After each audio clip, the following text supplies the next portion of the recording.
नमस्कार, मैं doctor Girish Agrawal, chest physician, Ramakrishna care hospital, Raipur. दोस्तों, पिछले बार मैंने एक वीडियो बनाया था कोविड के ऊपर, जब लास्ट टाइम हमने कोविड का एक पीक देखा था। इस बार फिर से कोविड का पीक आया है और ये वायरस पिछले वायरस से अलग है। इस वायरस में जो चेंजेस हैं वो ये हैं कि इसमें मरीज़ को बहुत तेज़ बुखार, जो कि 8 से 10 दिन, 11 दिन, 12 दिन तक भी रह सकता है, जिसमें पूरा शरीर टूट जाता है, पसीने आते हैं, 102, 103 डिग्री का फीवर। ये एक नया प्रेजेंटेशन इस वायरस के साथ है। इस वायरस के साथ में डायरिया भी एक कॉमन प्रेजेंटेशन के साथ आ रहा है। लोगों में सर में दर्द होना या आँखों में दर्द होना, ये कुछ नए प्रेजेंटेशन है इस नए स्ट्रेन ऑफ कोविड वायरस में। साथ ही साथ दोस्तों, पिछले वायरस में अपन जानते थे कि बच्चों को इफ़ेक्ट नहीं करता था, लेकिन ये वायरस बच्चों को भी इफ़ेक्ट कर रहा है। और ख़तरनाक बात ये है कि बच्चों से बड़ों में भी ये इन्फेक्शन फैल रहा है, बड़ों से बच्चों में, बच्चों से बड़ों में। तो ये कुछ नए स्ट्रेन वायरस की अलग से प्रेजेंटेशन है एज़ कम्पेयर टू पुराना स्ट्रेन ऑफ वायरस के लिए। एक जो कॉमन प्रॉब्लम मैं लोगों में देख रहा हूँ वो ये है कि अगर आज मेरे को किसी कोविड पॉजिटिव पेशेंट के साथ एक्सपोजर हुआ है तो मैं तुरंत अपना RT-PCR कराता हूँ और मैं ये साफ़ हो जाता हूँ कि भाई मैं नेगेटिव हूँ। तो दोस्तों, ऐसा ना करें। उसका कारण है कि आप जब कभी किसी मरीज़ के साथ संपर्क में आते हैं जिसका कोविड पॉजिटिव है, तो आपके शरीर में इन्फेक्शन आने में या रिपोर्ट को पॉजिटिव आने में कम से कम 5 से 7 दिन लगता है। वायरस का इंक्यूबेशन पीरियड, जिस दौरान वो आपके शरीर में पनपता है और आपको सिम्टम पैदा करे, वो 5 से 7 दिन का है। तो अगर आपने पहले दिन ही टेस्ट करा लिया तो जाहिर की बात है कि वो नेगेटिव ही आएगा। आप नेगेटिव रिपोर्ट के साथ आश्वस्त मत होइए कि ये मेरा नेगेटिव है इसलिए मुझे कुछ भी नहीं होगा। उसके बाद क्या होता है, आपने रिपोर्ट करा ली नेगेटिव, तीसरे दिन चौथे दिन आपको फीवर आया तो सबसे पहले आप पहुंचते हैं CT स्कैन कराने। और CT स्कैन इतना जल्दी कराएंगे तो उसमें भी कुछ नहीं आएगा, CT स्कैन नॉर्मल, और वहाँ पे आप सब कंफ्यूज हो जाते हैं, भ्रमित हो जाते हैं। तो अगर आप किसी पेशेंट से एक्सपोज्ड हुए हैं जो कि कोविड पॉजिटिव है तो इंतज़ार करें। आपका जब तक सिम्टम डेवलप नहीं होता आपको कोविड टेस्ट नहीं कराना है। अब अगर आप एक्सपोज्ड हो गए हैं तो एक कॉमन क्वेश्चन जो आता है कि भाई मेरे को एक्सपोजर हो गया, मैं क्या दवा खाऊं? तो दोस्तों, कोई भी दवा प्रूवन नहीं है प्रोफाइलेक्सिस के तौर पे, चाहे वो डॉक्सीसाइक्लिन हो, चाहे वो आइवरमेक्टिन हो, चाहे वो हाइड्रोक्सीक्लोरोक्विन हो, चाहे वो एजिथ्रोमाइसिन हो, इवन चाहे वो फेविपिराविर जो कि फेविप्लू के नाम से जानी जाती है, कोई भी दवा प्रोफाइलेक्सिस में काम नहीं करती है। एक बार जब आपको सिम्टम्स आ गया, कोविड RT-PCR आपकी रिपोर्ट पॉजिटिव आ गई, उसके बाद इमीडिएटली मरीज़ ये करते हैं कि अपने सारे ब्लड टेस्ट कराते हैं और CT स्कैन कराते हैं। दोस्तों, मैंने पिछले वीडियो में भी आपसे ये कहा था कि हमें इन चीज़ों की ज़रूरत नहीं है। ये सिंपली आपके पैनिक लेवल का नतीजा है कि आप इतने सारे टेस्ट कराते हैं और अपने पैसे वेस्ट करते हैं। इस वायरस में जैसे कि मैंने बताया है कि फ़ीवर 10 से 12 दिन तक रहता है और काफ़ी हाई ग्रेड फीवर रहता है। तो हो क्या रहा है, जिन मरीज़ों को वायरस इन्फेक्शन हो रहा है वो फीवर नहीं टूटता बोलने से 5वें दिन, 6वें दिन, 7वें दिन या तो आके भर्ती हो जा रहे हैं या अपना CT स्कैन करा रहे हैं। मैं एक बात ये बोलना चाहूँगा कि अगर मरीज़ को परेशानी चल रही है, 6 दिन, 7 दिन, 8 दिन हो गए हैं, अगर उस समय मरीज़ CT स्कैन करा रहा है तो नॉर्मल CT स्कैन सरप्राइज़ होगा। मैं नहीं उम्मीद करता कि 7वें दिन, 8वें दिन किसी पेशेंट का CT स्कैन नॉर्मल आएगा, उसमें निमोनिया ज़रूर आएगा। लेकिन निमोनिया अगर आपका पहला CT स्कैन में स्कोर आपका 5 था, बाद के CT स्कैन में बढ़ के वो 10, 12 या 15 हुआ है, तो वो आपका भर्ती का क्राइटेरिया नहीं है। कोविड इन्फेक्शन में भर्ती तभी होना है जब आपका ऑक्सीजन का लेवल 90 के नीचे जाए। और कुछ एक ग्रुप ऑफ पेशेंट्स हैं जो high risk group of patient है, जैसे कि प्रेगनेंसी है, बच्चे हैं, या जिसको ट्रांसप्लांट हुआ है, या जो लंबी समय से लंबी बीमारियों से जूझ रहे हैं, या जिनकी उम्र 60 के ऊपर है। ऐसे मरीज़ों में 94% को हम बेसलाइन मानते हैं कि अगर 94% से नीचे ऑक्सीजन जा रहा है तो ही भर्ती होना है। अदरवाइज़ नॉर्मल मरीज़ों के लिए 90% के नीचे भर्ती होने की आवश्यकता नहीं है।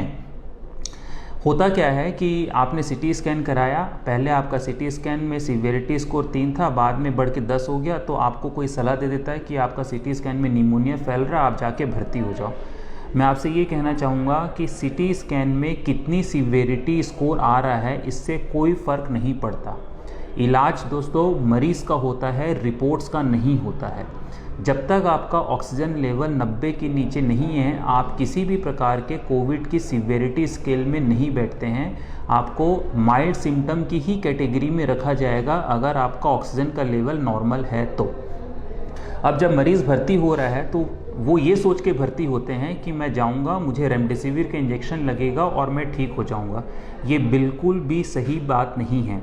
सोचो, अगर ये बात सही होती तो जिस भी मरीज़ को कोविड का इन्फेक्शन हो रहा है उसे पूरा विश्व पहले दिन भर्ती करता, 5 दिन तक रेमडेसिविर का इंजेक्शन लगाता और उसे भेज देता कि आप जाओ, अब आपको कोविड से कोई खतरा नहीं है। लेकिन ऐसा सीन नहीं है।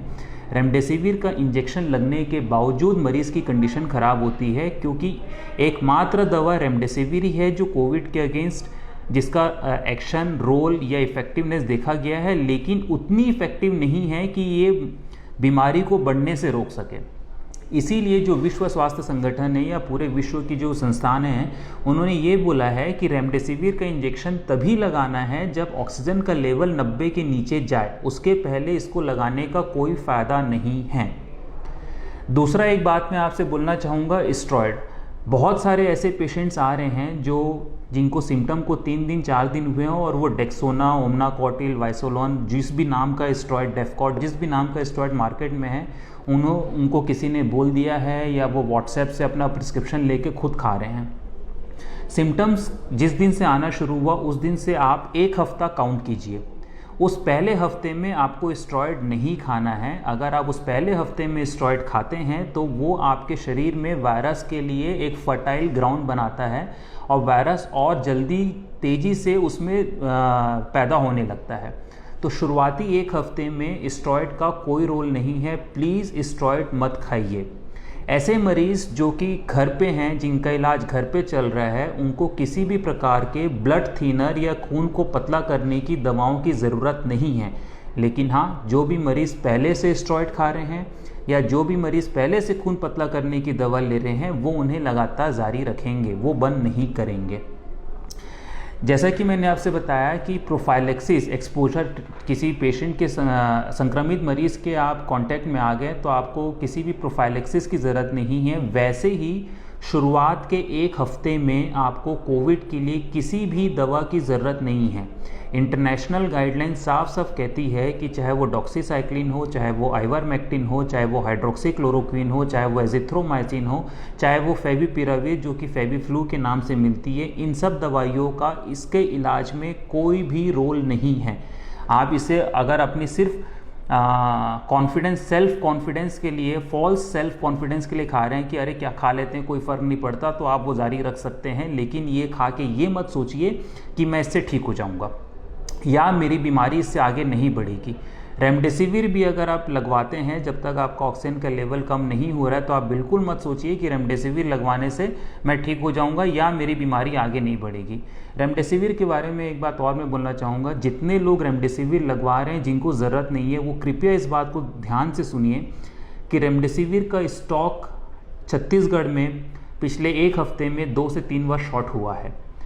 अब आप ये सोचिए कि जिसको ज़रूरत नहीं है, अगर वो अपनी ज़िद पे रेमडेसिविर का इंजेक्शन लगवा रहा है, तो जो ज़रूरतमंद व्यक्ति है उसके लिए दवा कम पड़ रही है। मेरी आपसे हाथ जोड़ के विनती है कि अपना इलाज खुद ना करवाएं या अपने डॉक्टर के ऊपर प्रेशर मत डालिए कि मुझे ये इंजेक्शन लगवा दीजिए। चौथी चीज़ इसके बाद जो मैं आपसे बोलना चाहूँगा वो ये है कि एंटीबॉडी, लोग एंटीबॉडी टेस्ट इसलिए करा रहे हैं कि मेरा एंटीबॉडी अगर पॉजिटिव है तो मुझे कोविड नहीं हो सकता। ये भ्रम है। एंटीबॉडी किसके शरीर में कितने दिन तक रहेगी, क्या एंटीबॉडी वाकई आपको कोविड से बचाव करती है, इसके ऊपर बहुत बड़ा सवाल है। वैक्सीन लगवाने के बाद 2 शॉट ऑफ वैक्सीन लगने के बाद भी अगर आपके शरीर में एंटीबॉडी की मात्रा अच्छी खासी है, उसके बाद भी आपको इन्फेक्शन हो सकता है। कई मरीज़ ऐसे भी हैं जिनको 2 शॉट ऑफ वैक्सीन लगाने के बाद भी एंटीबॉडी नहीं बन रही है। तो एंटीबॉडी के चक्कर में ना पड़ें। हमारे शरीर में 2 अलग अलग प्रकार की प्रतिरोधक क्षमता होती है। एंटीबॉडी जो हम नाप सकते हैं उससे आप नहीं बचेंगे। एंटीबॉडी आपके लिए सिर्फ एक फॉल्स मार्कर है। मैं इससे पहले कि अपनी बात पूरी करूं, मैं एक बात ज़रूर बोलना चाहूँगा कि कोविड में सिर्फ और सिर्फ एक ही नंबर का इम्पॉर्टेंस है, और वो नंबर है आपका ऑक्सीजन का लेवल। आपकी सीटी स्कैन का सीवियरिटी स्कोर इम्पॉर्टेंट नहीं है, इलाज मरीज़ का होता है, रिपोर्टों का नहीं होता है। वैक्सीन के लिए मैं बोलना चाहूँगा, आपको वैक्सीन लगाना है। ये मत सोचिए कि वैक्सीन आपको कोविड के इन्फेक्शन से बचाने में मदद करेगी या नहीं करेगी, या इस पे इतने सारे भ्रांतियां हैं, भ्रम है। वैक्सीन ज़रूर लगवाना है, मास्क ज़रूर पहनना है, फिजिकल डिस्टेंसिंग ज़रूर फॉलो करना है। एक बात और दोस्तों, कोविड का मरीज़ जिसको कोविड का इन्फेक्शन हो रहा है वो बहुत ज़्यादा डरा हुआ है, लेकिन जब तक उसको कोविड का इन्फेक्शन नहीं हुआ है तब तक उसके लिए कोविड नाम की कोई चीज़ अस्तित्व में ही नहीं है। ऐसा मत कीजिए प्लीज़, मेरी हाथ जोड़ से आपसे रिक्वेस्ट है। हमारे शहर में मरीज़ों के लिए बेड नहीं है, सारे बेड फुल हो चुके हैं, और ये स्थिति अभी ऐसी भयावह स्थिति बनी रहेगी।